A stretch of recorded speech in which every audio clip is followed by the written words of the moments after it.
Hey guys, and I finally got to drive a Tesla. Now, it's the holy grail of the future of the automotive landscape, right? Well, at least that's what some people think. I've always been a little bit of a skeptic. Anyway, we got to drive the Model S90D, and it was just a short, quick sprint, and I do mean quick, bloody hell. But there will be a full review of this car, of course, on Motoring Middle East soon. But I wanted to give my own first impressions on this car because it's a potential game changer, right? Or is it? Now, first thing fast. Yeah, I did say it like that. Because flipping heck, it is fast, and I mean really fast. And this is not even the fastest version. The fastest version is the P100D Ludicrous something or other mode, that one. And this one, okay, so here's the thing, that we car reviewers will often jump into like reasonably quick cars, and we'll say stuff like, put your foot down and there's instant acceleration. Well, I take back every single time that I've ever said that in the past, because it didn't apply to any of those cars. It applied to the Tesla. Yeah. That's how quick this thing is. So let me accurately deploy a phrase. Torque is instant. And I'm not kidding about that. It is always there. There are no gear shifts. It is just relentless, seamless acceleration. And it's freaking ferocious, let's be honest. It is absolutely quite mental. I mean, my neck still hurts. Okay, I drove this thing yesterday briefly, and my neck still hurts right now. It's really crazy. I mean, you'd think it's a heavy thing, right? With all those batteries in the floor. But, you don't feel it. You don't feel it. When it goes, it just, it goes. It sprints. I mean, it really does. So it's quite extraordinary. It just, anytime, anywhere, put your foot down, and it's like hitting warp speed. Engage. Star Trek references there. Well, there have to be. Come on, give me a break here. There's another one coming up soon. See if you can spot it. This well, anyway, so this acceleration, right? That is to say, it is very, very quick, at least when the batteries are cold, because and when there's plenty of juice in the tank, obviously, and by that, of course, I mean electric charge, because according to Imtishan, after I'd done these runs in the car and I'd given the car back to him, and he was driving it, and he said that it's a bit slower now. So after the batteries have heated up, because you've done these high quicker bursts at the car, it slows down, and then he's driving along, and a little voice comes up to the center console, and it's something like, "I'm giving it all she's got, Captain. She can't take anymore." Yeah, that's a really bad impression. Sorry about that. But I did warn you. So there's two motors in this thing, hence the D. The D apparently stands for dual motors, which of course then also means that it's an all-wheel drive. Otherwise, they just get it with rear-wheel drive. But with the all-wheel drive, it's pretty solid grip, so that's quite good. I mean, I found that there was definitely some understeer. I mean, it's a big car with all-wheel drive, so that's not surprising. But decent direction changes for a car of this size, I mean, surprisingly good. The ride is also remarkably good, considering that it's got massive 21-inch wheels on this thing.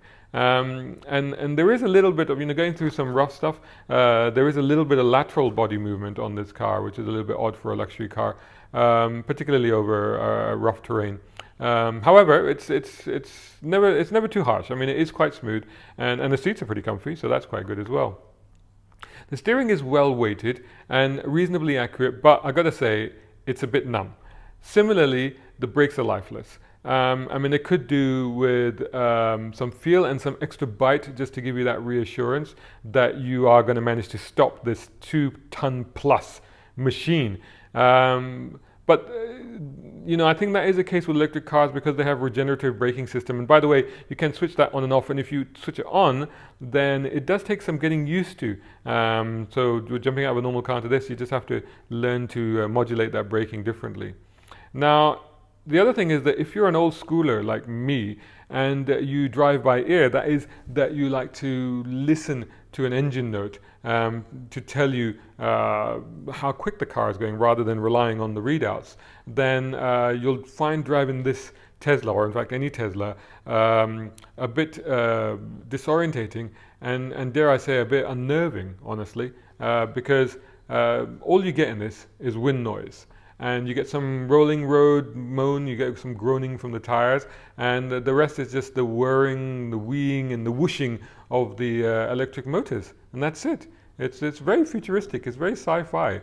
But you know, I can see people losing their licenses and, God forbid, even crashing this thing because of not being aware how quickly they're going. You know, you're barreling along and you're thinking, my God, this is quick for a golf cart, and then you look down at the display and you go, this is quick for a car, any car. I mean, it is really, really rapid. So nonetheless, I got to maintain that the supposed super speed EV is still all a bit of a fantasy, because you won't be able to go quick for very long. As I've already mentioned, the battery heats up. And the moment you deploy these electric dreams of going fast, the charge starts to fizz out, and fizz out very, very quickly. So as I've often said, our hot climate also, I don't feel, is conducive to electric cars and battery performance, particularly high performance stuff like this. And we don't have the infrastructure still, you know, all the charging stations. There's only a couple of places where there's superchargers, and the regular destination chargers, you know, they'll give you about, what is it, 100 something, just over 100 kilometers for an hour's charge, which is not great. Plug in at home and it's dramatically less, according to what Imtishan tells me. So, you know, you're constantly worried about the charge. You're constantly looking at that and wondering, and you're trying to work out distances and seeing how far you can go or you can't go before it runs out of juice and you're left stranded. You know, it's going to run out of volts, and you can't just pour volts in, you know, they don't come in liquid form like petrol, for example. So there's a little bit of an issue. But, you know, it does look sleek and sexy. I mean, I actually think it's a good looking car, and the interior is very Star Trek. There you go, third Star Trek reference there, with that massive panel and everything like that. It's very stylized inside.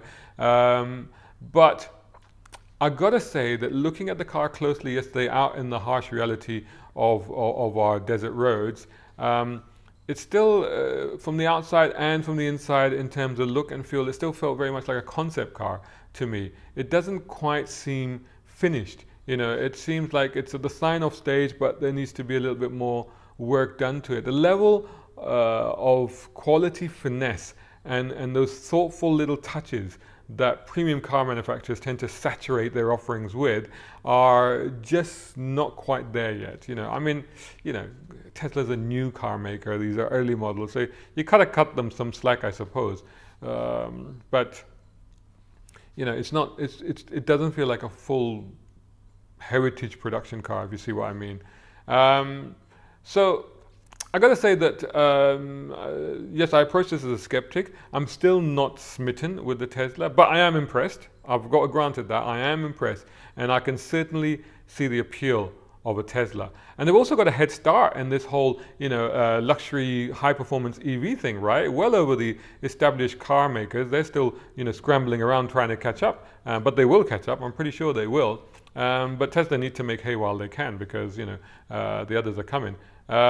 And of course, the other thing is that these Teslas are just so damn cool, right? They're like the Apple of the car industry, and that is the feel that they go for. So, like, everybody wants an Apple iPhone, right? Well, I do. Well, I have one anyway. They're quite good. I mean, you know, at the end of the day, you'd have an iTesla over a Renault Samsung, right? Although having said that, that Renault Zoe electric vehicle I tested not too long ago, a video on YouTube, I was quite impressed with that, and I felt that that's probably got more everyday practicality than something like a Tesla, particularly when you start to think about prices, because, oh my God, Tesla, you need to bring these prices down. Honestly, if you want to start to gain a foothold in the market, this is like way too high. I know you're going for the luxury segment here, I know you're going for the high end, but I think they're a bit expensive. I mean, the Model S starts from 280,000 dirhams, though 90D, the one that we were driving, is 350,000 dirhams.